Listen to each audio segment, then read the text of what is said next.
దేశంలోని ముఖ్యమంత్రుల ఆస్తులు, క్రిమినల్ కేసులు, విద్యార్హత, వయస్సు వంటి వివరాలపై అసోసియేషన్ ఫర్ డెమోక్రటిక్ రిఫార్మ్ విడుదల చేసిన తాజా నివేదిక దేశవ్యాప్తంగా తీవ్ర చర్చాంశనీయంగా మారింది. ఎన్నికల సమయంలో ముఖ్యమంత్రులు సమర్పించిన అఫిడవిట్ ఆధారంగా రూపొందించిన ఈ రిపోర్టులో తెలంగాణ ముఖ్యమంత్రి రేవంత్ రెడ్డి అత్యధికంగా 89 క్రిమినల్ కేసులు ప్రకటించిన ముఖ్యమంత్రిగా నిలిచారు. ఇక సంపన్న ముఖ్యమంత్రుల జాబితాలో దక్షిణ రాష్ట్రాల నుంచి తొలి 3 స్థానాలలో సీఎంలు నిలిచారు.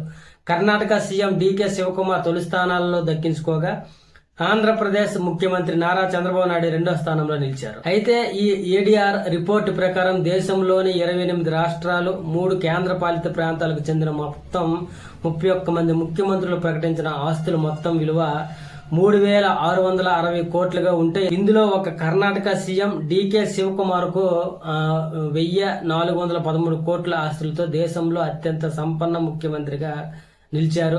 ఆంధ్రప్రదేశ్ సీఎం చంద్రబాబు నాయుడు 931 కోట్లతో 2వ స్థానంలో, తమిళనాడు సీఎం జోసెఫ్ విజయ్ 648 కోట్లతో 3వ స్థానంలో నిలిచారు. తెలంగాణ సీఎం రేవంత్ రెడ్డి 30 కోట్లకు పైగా ప్రకటిత ఆస్తులతో 8వ స్థానంలో ఉన్నారు.